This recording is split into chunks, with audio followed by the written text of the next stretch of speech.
All right, with that, I will bring up Lisa from Hospice of Western Reserve, and she is going to walk us through anticipatory grief. Thank you. All right. At some point, I might put this microphone down because I'm not used to holding one. So if I do and people can't hear me, just yell. Absolutely. Thank you very much, Lori. I appreciate that. My name is Lisa. I do work at Hospice of the Western Reserve. I am a bereavement coordinator, and my job primarily is to visit the folks, work with the folks on their grief work after their loved one dies. So that's, and we do support groups, we do one-on-ones to help the people walk through their grief walk. And today I am talking about anticipatory grief. And let me,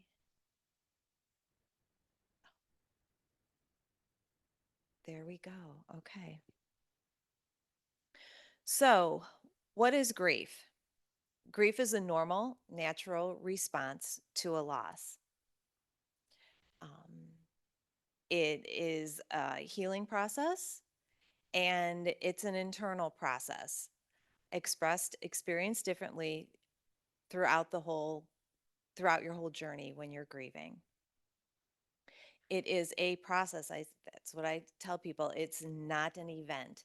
So when we have a loss in our life, we don't get over it, quote unquote. It's not something we get over.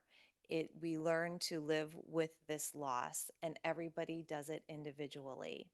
So when I work with people and they say, "How long is this going to take?" I don't have any answers for them because it's a process. And as time goes on, your grief looks different, but it doesn't end. So as time goes on, you come into your new normal, what we call our new normal, how we interact with people, how we do things. Um, but it isn't something that is there and then it stops. Grief is a unique experience that operates on an individual timeline. So everybody's grief is going to look different. And even in families, your grief looks different. So you've all had this particular loss in your life, but everybody's grieving differently. So everybody's in a different chapter of this book, that this person was the book, and everybody in the family's in a different chapter. And sometimes that's hard, especially when you're in that grief process and you're in a family and people are doing things differently. You know, somebody might be more closed in, they don't want to talk about that loved one. Some people are more open and they want to always talk about them. Some people cry. Some people are more reserved and save their crying for, behind closed doors.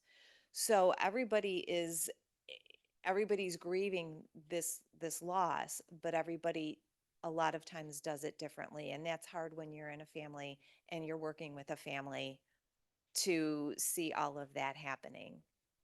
So that's just something to keep in the back of your mind, that just because this is how I do things doesn't necessarily mean this is how this person's going to do it.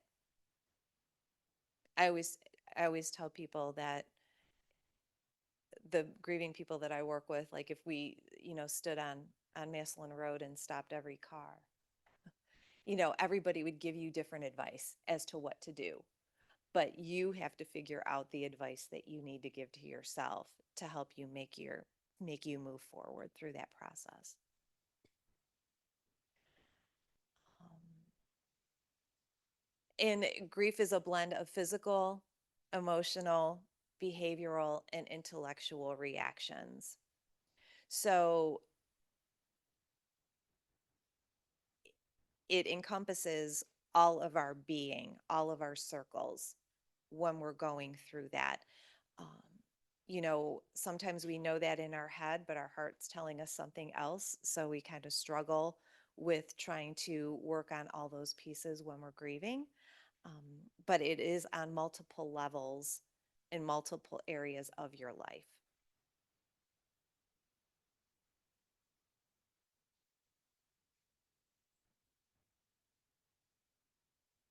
And then this is just all of the aspects and how they intertwine.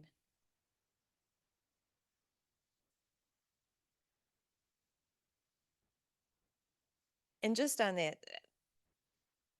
the circles, it's also important to remember spiritual and social levels are a part of that whole grief process also.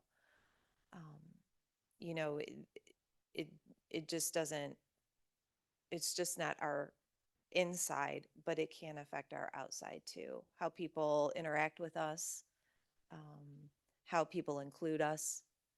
Um, some people that were a part of us now stay away. You know, sometimes we don't get invited. Um, Sometimes we do get invited and we don't want to go, and that's okay. And then we stop getting invited. So it takes up that part of us also. Some of you are shaking your head. Have you experienced that? Okay.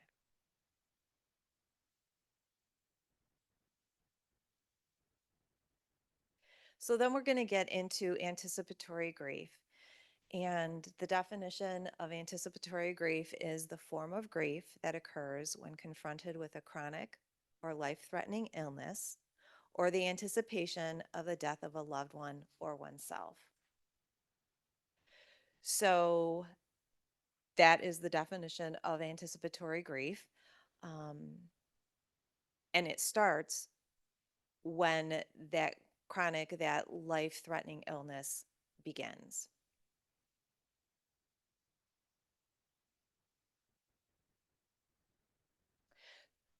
So it can have several meanings, has specific focus on the impending death of the individual, um, the losses over time that you see. Mm. I always, I always say when I always give the example of a lung illness. You have somebody that was healthy, that was able to cut the grass, wash the car, and go to the grocery store all in one day.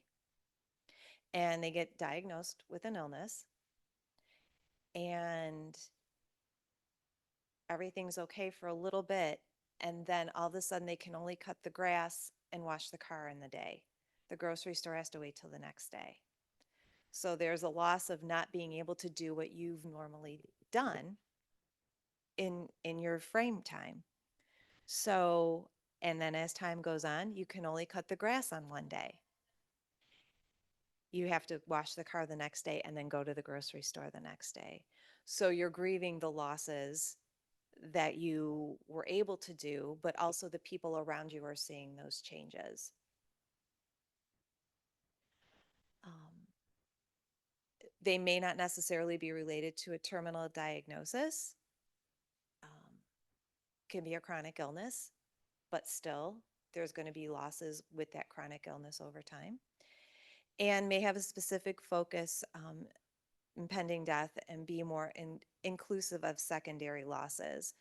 So secondary losses are the things that are around this the individual loss.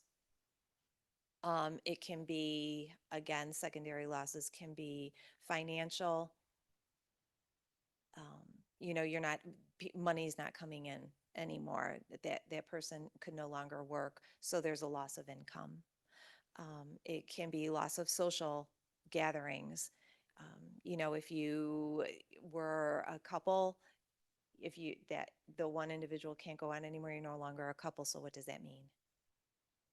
Um, so there's all kinds of secondary losses that go in with this anticipatory grief journey.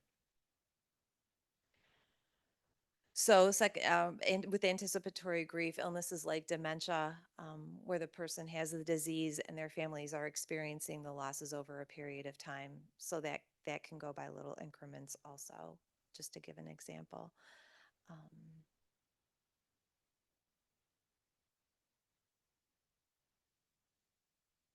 okay, where's my cursor?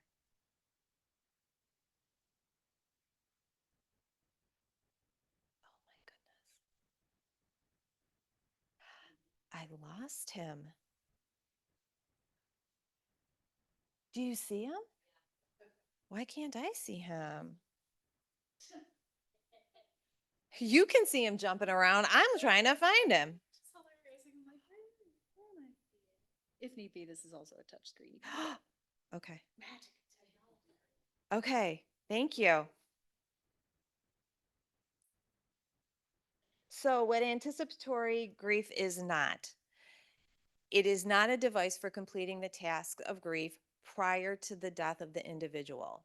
So, just because you do anticipatory grief work before your loved one dies doesn't mean that you're not going to go through the grief process. That is a very big common misconception. People think that, their loved one has had a lengthy illness. I'm going to be fine. I did all my grief work beforehand. Yes, you did your anticipatory grief work beforehand. However, there is a grief walk after your loved one dies also. So some people are very shocked by that. Um, but like I said, when you do your anticipatory grief walk, it is not meaning that you're not going to do a grief walk after. It's not a substitute for, or it doesn't lessen the post-death grief process. So there are tasks that you would go through after um, the death that you wouldn't necessarily go through with your anticipatory grief walk. So it may look different because you had this anticipatory grief walk journey, but it's not going to make it any better per se, because that's what people will say also. I had, 5 years of grieving, and now I'm still grieving. Yes, because you're on a different journey. And post-death grief pushed ahead in time. It's just what I was saying. Um,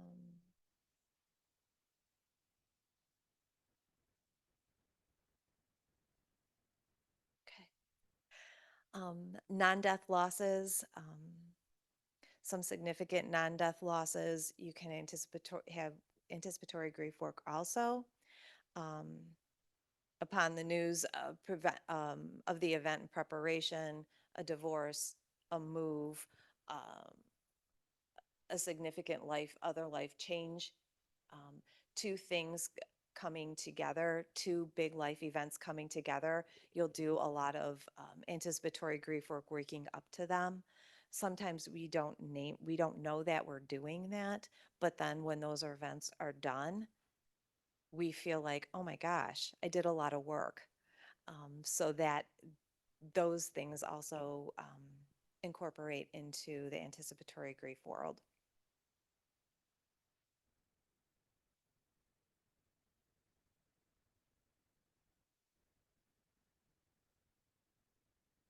Okay. So loss impacts many areas of one life, creating multiple losses from a primary loss. It's easy to think that grief is solely the grief work and losing a person, but it's also the pain of other losses. So again, we were talking about secondary losses before.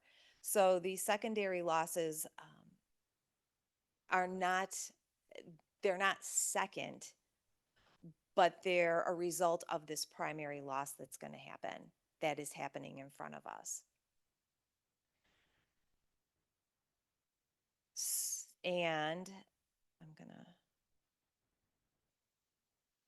part of our jobs, part of our job at hospice is to help the families identify and be equipped to face the secondary losses that they might incur. They begin to understand what grief is, and sometimes they're easy to identify and sometimes they are not.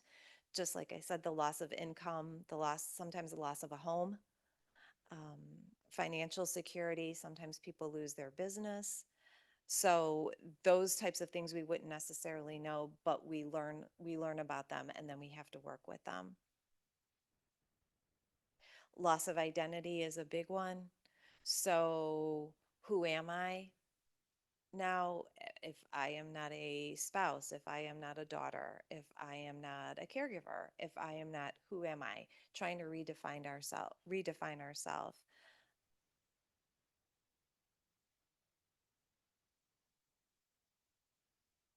Loss of faith system, belief system, support system. We were talking about that earlier. Some people, had a strong faith, and because all of this is happening, they lose that along the way. And trying to work with people to try to get them reconnected, try to find their way back. But that has to be an individual thing also. So that's important. Another big one is a loss of goals and dreams.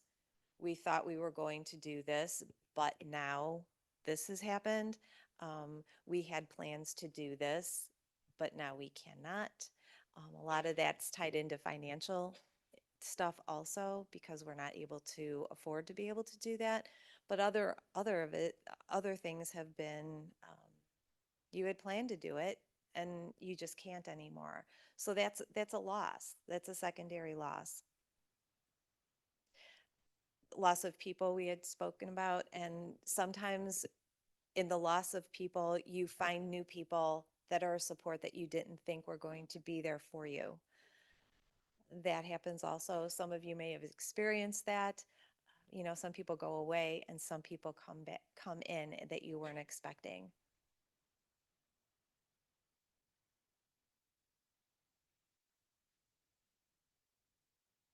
And over time, other losses that can arise, loss of memories as they begin to fade, um, pain of watching the other people in your family grieve the loss of this person. That takes a toll on us too. Um, Important milestones, birthdays, anniversaries, holidays. So secondary losses can fold over time. And I am going to, I need to touch it. And that can be the loss list.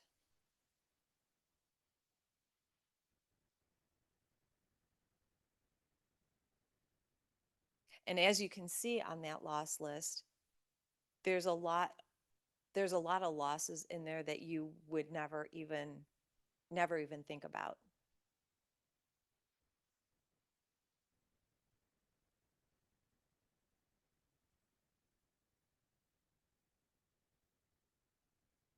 A big one too is control. When you're working on your anticipatory grief and your grief walk, things are out of control. We try to control them as best as we can, and sometimes we just can't.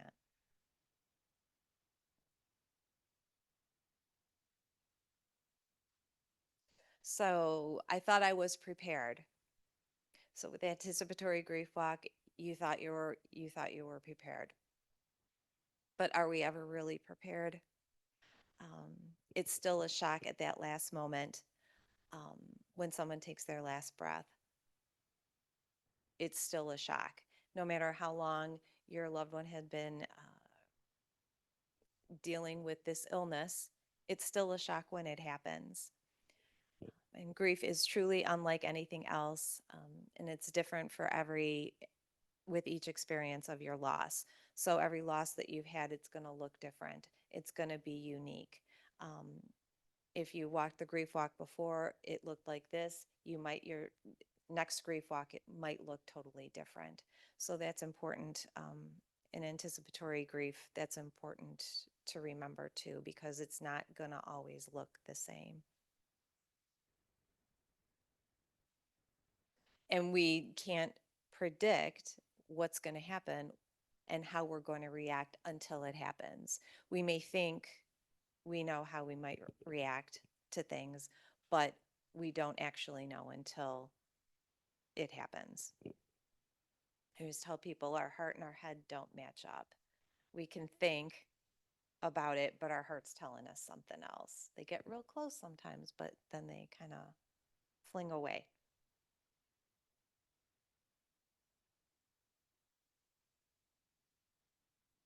So there's two perspectives of anticipatory grief.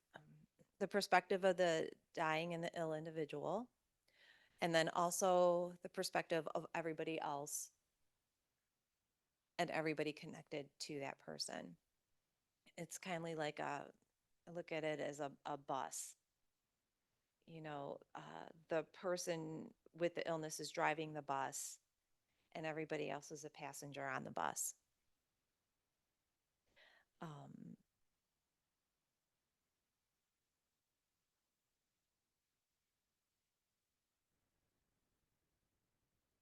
so the patient often knows that there's this diagnosis, that it's life limiting. They're on hospice or they're palliative care, and they've experienced losses, and everyone else knows that the patient is experienced that loss and is dying and is going to die. Um, Everyone is on this same journey, but everybody has unique perspectives as to how that's going to look and how that's going to proceed forward.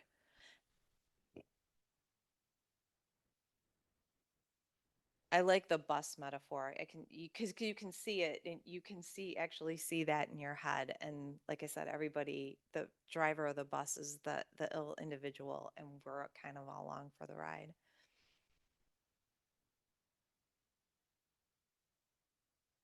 And what impacts anticipatory grief? So psychological factors, the meaning of the relationship, your relationship to the person, the personality of the caregiver and the griever, and the characteristic of the illness itself. So those are all psychological factors, how people are going to interact with each other. How do we give information to this particular person, depending on their personality, depending on how they're processing. Um,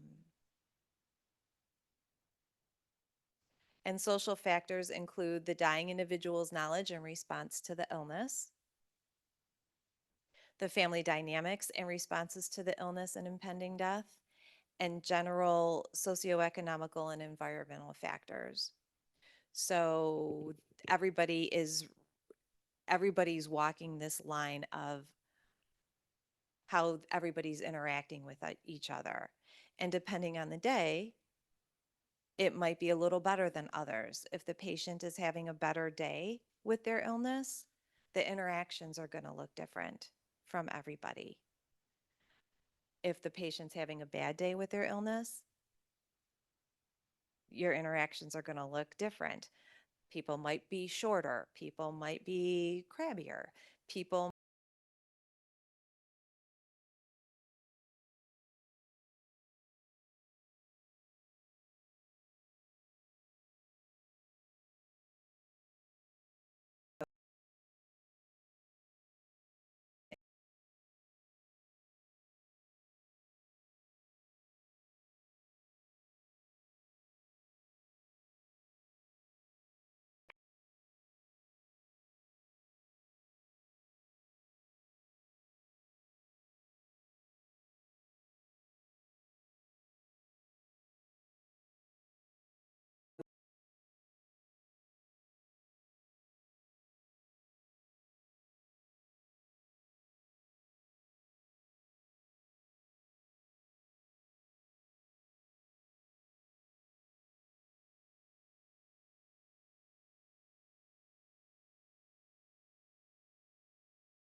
so those are the questions that you have to ask. So if you're working with individuals, how did everybody sleep last night? Was it, how was your day yesterday?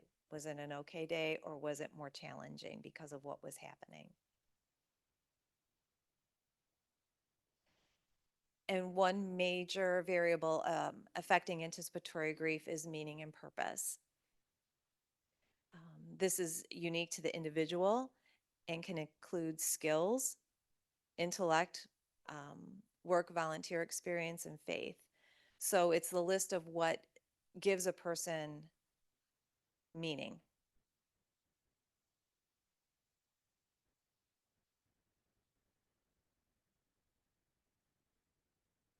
And that is what, when we're working with people or individuals, that's important because once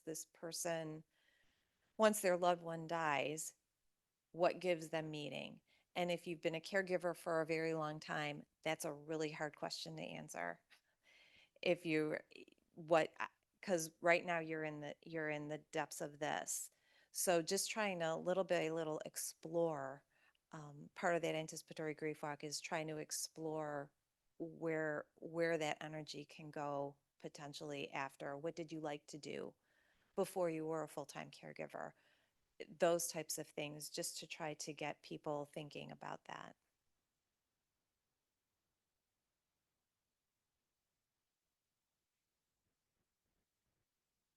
So, anticipatory grief is a team approach, addressed by all care members of the team, um, normalizing, validating, and supporting that individual.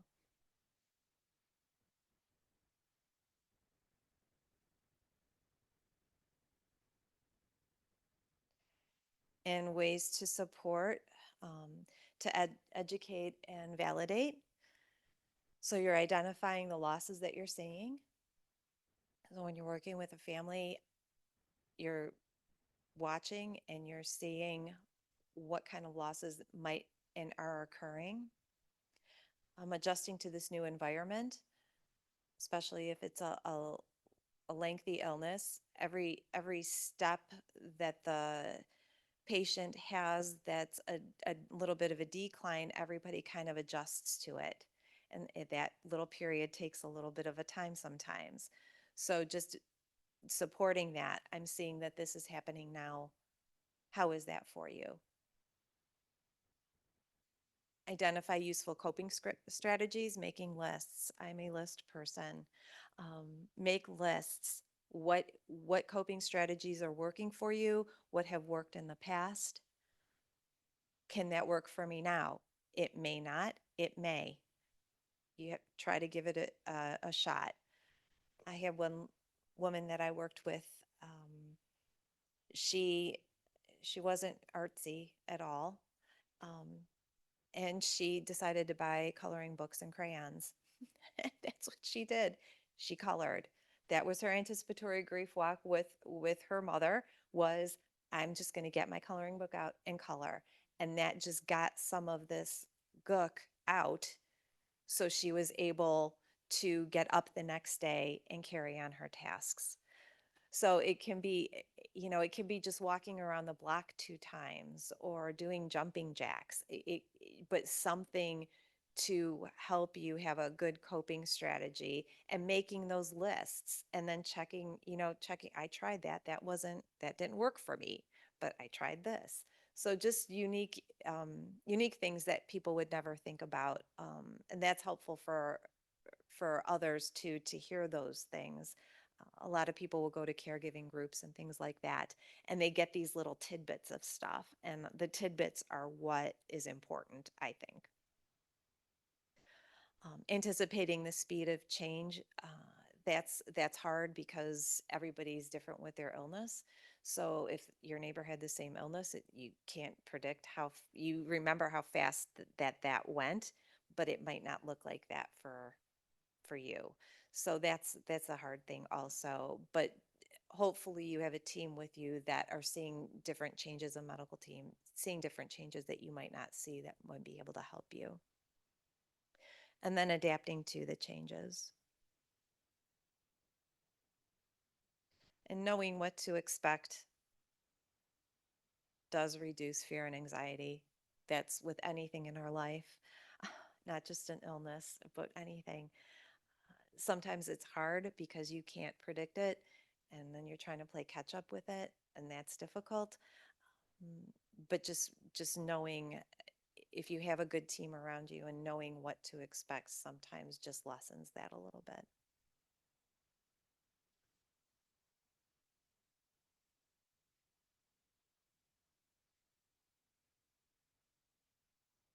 And ways to support. Well, I can say too, when you've got people around you and that are supporting you, sometimes that it makes us feel like we're not losing our mind, that we're not going crazy. So just having people around validating us, walking with us, helping us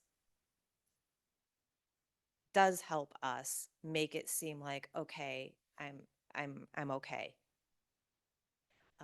Because a lot of times we do think that we're losing it. You know, we've got 15 things on a pot and we can't do them all. So so just having people there to help you does help with that thought. So ways to support somebody when they're walking through this anticipatory grief process: encouraging sharing of good memories, photos, journaling or letter writing. Some people like to journal or letter write. That sometimes that's tasking for people. Other times it's not. I always tell people too, if you just carry a notebook with you and just jot down words, that's journaling. Some people don't think that's journaling. I worked with a woman that thought journaling was taking out a notebook and writing everything, but your punctuation has to be correct and that your capitalizations need to be correct. So it was more tasking for her to journal because she was trying to be perfect than the writing. So I'm like, just write down words, getting getting the gook out. Letter writing to anybody, just write letters. Um, that does helps help you get some of this out. Legacy work, uh, making tapes. People don't do that anymore. Making CDs, making. I'm going back a long way. Making CDs of favorite songs. Uh, Making photo collages of favorite vacation spots. Though that's type of legacy work that the patient can participate in as well as the family.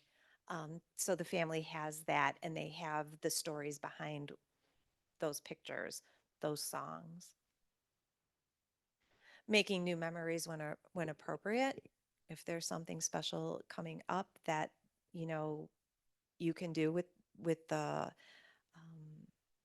patient, try it. If that's possible, that will just be a new memory that was made that was nice. Help identify support persons to contact, knowing who your support system is. Like we talked before, sometimes it changes. We thought this person was going to be a good support for us and they turned out to go away. But this other person has come into our life and they're willing to listen and walk with us. So just know who those people are. And it doesn't have to be 100 people. It can just be one touchstone person that you can call if you need to talk to them, if you need to, ask a question or get an opinion about something. Encourage adding a bit of normalcy back into the caregiver's life, whatever that normalcy is, whether you were an early riser and walked around the block. Try to get that normalcy back into your life if you can. Um,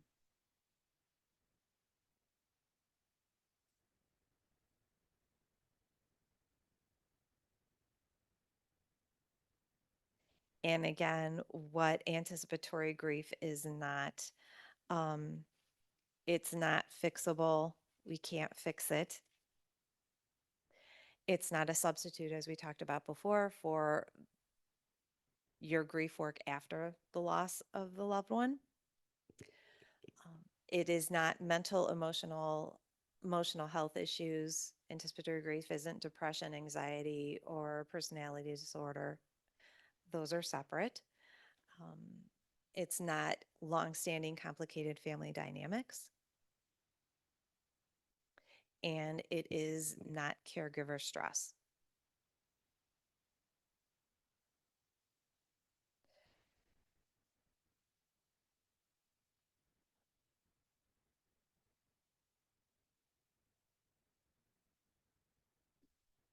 I'm always afraid I'm going to press something and it's going to go blank. That's why I hesitate. Transitions in grief, anticipatory grief is the diagnosis, the awareness of the diagnosis, and the losses along the way. So those are kind of the transitions that walk with anticipatory grief. And then actual grief is the death, and then the I thought I was prepared.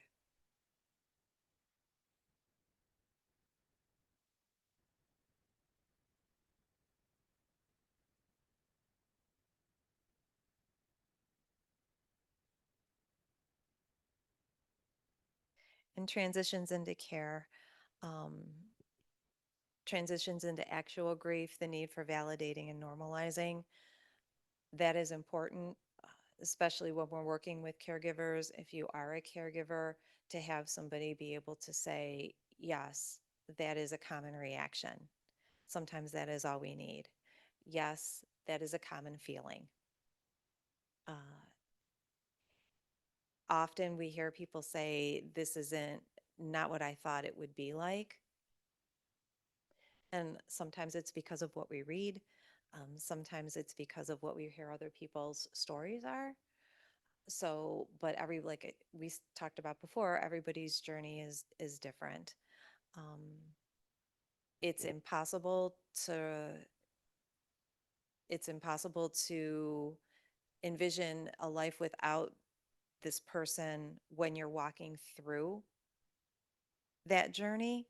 So you can and we can think about that person not being here, but we don't actually know what that looks like until they're not here. So that's kind of hard. It's again just having somebody be able to normalize that for them, saying, yeah, but you don't know. And a lot of times when I'm working with the bereaved families, I'll hear that a lot. I thought I had all this in order and what I was going to do, and it's not looking like that at all. This journey didn't look like that at all.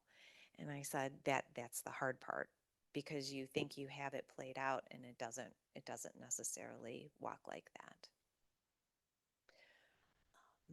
For the transitions in care too, the referrals for grief support groups and caregiver support's important.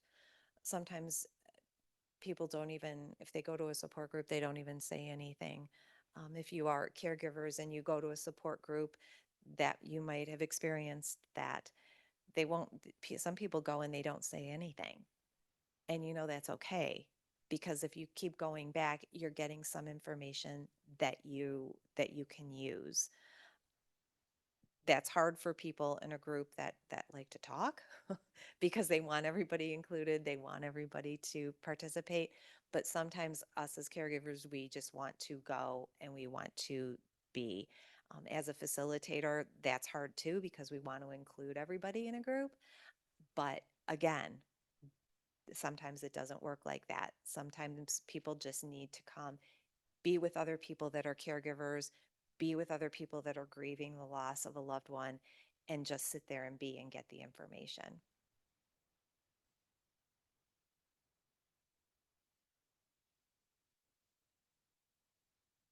Okay, I need Lori, because I can't ask if anybody has any questions yet. She said to wait.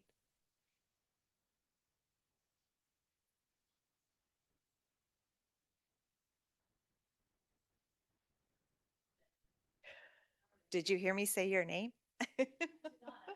Oh, okay. I'm like, she said not to ask if anybody has any questions yet. Yet. Oh. Well, let me fiddle with the eval for a second. So yeah, we can go ahead and take questions while I'm fixing that. Okay. And if anybody in the room has a question, let me go ahead and bring the mic around. Anybody online, you can go ahead and drop that in the chat and I will read it out loud. Oh, it's working now. Perfect. Oh yeah, I had it set to open at 1/4 till. So yeah. All right. Any questions from in the room? Does anybody have any questions?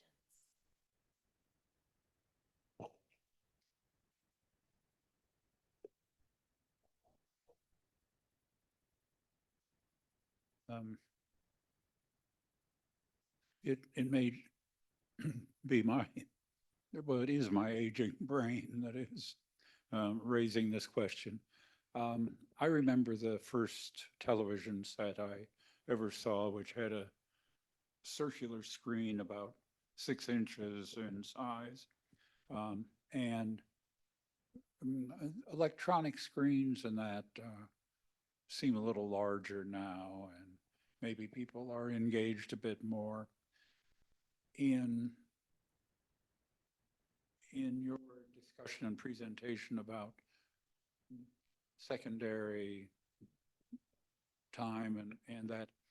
Um, any responses, suggestions, encouragement about, yes, using that stuff that's available and what might be valuable there, or hey, the reality is that for lots of people, that's a way to do isolation and get away from human interaction. And Because of technology now and how we operate, that has opened doors up for a lot of people. We will have a lot of people that go to grief support groups online. I mean, some of our groups are virtual also, but people will find support online differently, obviously, than we did when we didn't have that connection to people. So it does look different, and it does open doors. You're exactly correct. We have healing arts workshops, and we have an art therapist. She's absolutely wonderful. She will do art groups online, so that the materials will get distributed to the people that are participating, and everybody comes online and does it. So I mean, that wasn't 10 years ago, that didn't happen. If you couldn't physically get there, then you couldn't participate. um and with specific losses also, there seems to be communities out there, from people all over the world that can connect with a particular loss. I was doing a millennial group for loss of a parent or somebody that was close to that person. And I had people from California on there, and they have no connection to us, but they were, Googling, and they saw that support group, and they decided to join. So it has opened up many, many, many different avenues than were available before. Absolutely. Yeah. Any other questions from in the room?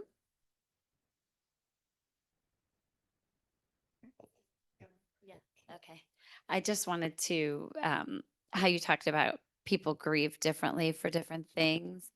And I know, pet grief, there's people that are just like, I have so many friends right now, their pets are getting older and they're like so upset about it. And that's your family. And I love that, that we have different support groups available for pet grief and millennial loss and adult loss and grief in the first year and the second year. And it just, everybody grieves differently and things hit different and different timing and everything. And so I appreciate, everything that you said about everybody's different and we can't just say it's just got to be one way. So thank you. That's a great point. I love how you have all those different categories of the support groups. I wouldn't have even thought of pet grief, but I get attached, man. I get it. I get it. Yeah. Yeah, exactly. All right. Anybody online? I know we had a comment earlier that Spotify is an easy way to make playlists of favorite songs and artists. And somebody earlier asked if I was going to send out the PowerPoints, and is it okay with Western Reserve if I email the PowerPoint to the participants? I can do that. And this session is also recorded and it'll be posted to our website. as well, if you want to rewatch it or know somebody who wasn't able to make it and want to share that with them too. So just take a few more questions before I wrap things up. Anybody else either online, if you have a question, you can drop that into the chat and I'll read it, or anybody else in the room?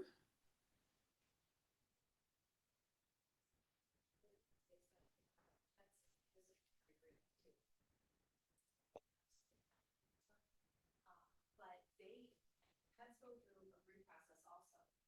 So if you're a caregiver or you're working with a family and they're saying that their dog or their cat is acting differently, is acting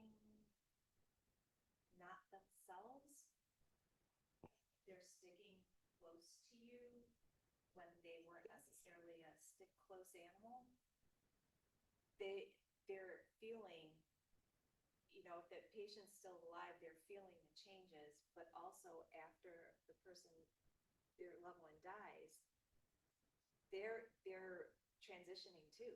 I mean, they're walking through this process too. And you can read it on TV, you can read it in the paper, you can read it, but when you actually see it happen, it's really very unique. So they have their own unique process also. And it does happen. So I just thought I'd pull that out there for people who are working with families. If they see that, that is something that is common for sure. So It's fascinating too. You could repeat me. It's fascinating too that they know sometimes when people die. Mhm. Yes, Lynn shared that it's fascinating that animals can sense when their human is in the process of dying. yeah. Yeah. And sometimes families, I mean, they'll be on the bed or right next to the bed of their loved one, and the other owner or the caregiver has to physically remove the poor animal because the care teams can't get to them because they're not being aggressive or anything, but they're just like, I don't think so. I don't think so. So there has to be sometimes a little help with getting the cat off the bed or the dog from the floor, so the patient can be assessed. But they go through that process too. So if you're going through the grief process and your pet doesn't seem quite the same, they're going through that process also. I'm going to go home tonight and hug my cats extra. See, Extra. you should. Whether they want it or not, they're going to be like, trying to get out of my arms. Like, nope, hugging you. All right. Any last questions from in person? Nobody wants to talk on the mic? Paul was the only brave one. And Lynn? It is a sad topic. It is a sad topic. It is. Absolutely. I do this every day. Tell them for how many years? For 28 years. That's something. You probably feel bad if you have to give up doing it. Yeah, I mean, it will be a loss. Absolutely. I mean, I, I, I enjoy walking. I know that sounds really weird, but walking with people through their grief, and when you see somebody at the start of their grief process, um, and then the little steps that they're moving forward that people don't even necessarily see. I always give the example, like in a support group, you'll have like 6 people in a circle. And that first week, I'm looking out the window because I can see everybody in their car, but nobody wants to come in. So I'm like standing inside waiting for people, and they're all out there. And I'm thinking, okay, who's going to be the first one in? So finally somebody comes in, and then the next person comes in, and then they're all in. And some people are crying, some people aren't speaking. They share why they're there, but it's uh it's a not talking, entertaining group at that point. And as the weeks go on, by the 4th or 5th week, people are coming in early. They're chatting with each other. I hear laughing a little bit.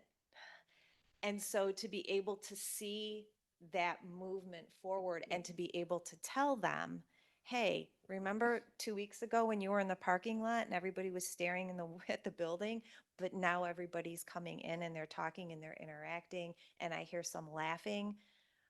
That's movement forward, and that's part of the grief process, and that's how you're healing. And then they realize that, oh my gosh, yeah, it is different. So being able to help people see that, I mean, I'm really not doing anything but supporting them. But telling people, hey, I've noticed this is a little different. That's good. That means that, you're moving forward. And that empowers them to continue to do what they're doing. So that's that's why I do what I do. Yeah, takes a good person. So somebody online just shared the Book of Ambiguous Loss is a great resource to read. Mhm. Yeah, so thank you, Judy, for sharing that. Anything else in person online? You want to do it? You want to do it? I'm just endless.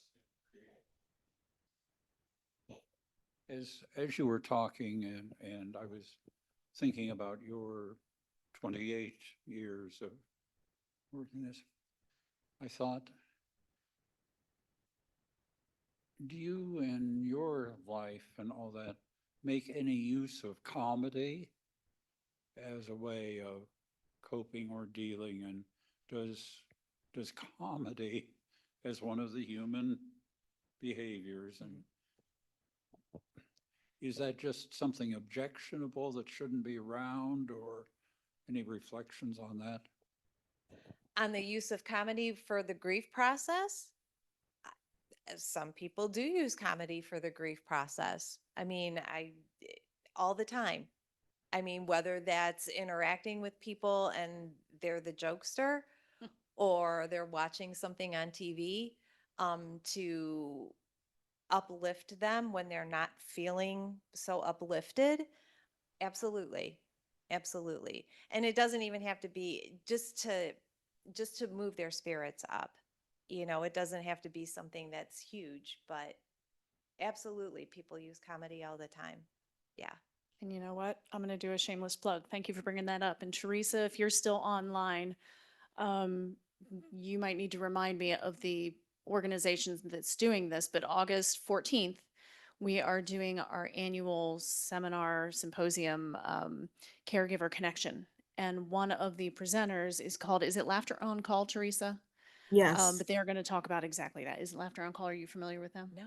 Oh, yeah, it's great. So they're going to talk about using humor for stressful grieving situations. But that is a free symposium for caregivers. We're going to have two other speakers. There's going to be Todd Birch. He is CEO and keynote speaker of an organization called Power of Positivity. He's going to talk about the importance of having that positive mindset and just how many ways it can make a difference and then how we can help do that. And then we're going to have a chiropractor, Dr. Craig Longworth, come in and talk about the power of movement and how just moving not only strengthens our physical body, but can also help have a positive mindset as well. Plus, laughter on call. So, yeah, August 14th, save the date. The registration for that will be opening soon. So, hope to see everybody there on person. So, you Zoom people, come on in, join us. We'll be having Panera for lunch. So, food. That draws people in. I am not ashamed to say it. All right. Anything else? Comments, questions? All right. I guess I'll do my last little wrap up. But Okay. yeah, thank you. Thank you. Thank you. Thank you.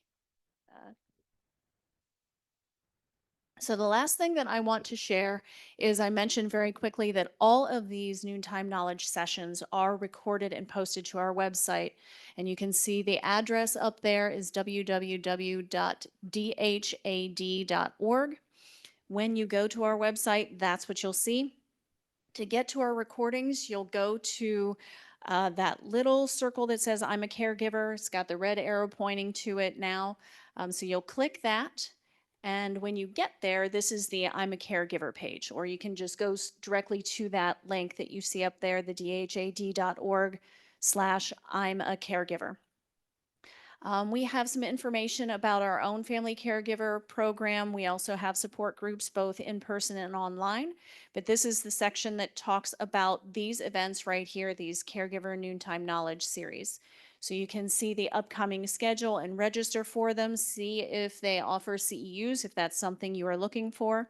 And then at the bottom of this screen, you can see here if you've missed a session or want to rewatch, you can click there and it's the entire playlist of everything we've done so far. So that is available to you at all times. So that is my last little shameless plug. And I guess we'll wrap up today. Remember, if you are earning CEU credit, I will have those certificates emailed out to you by Friday.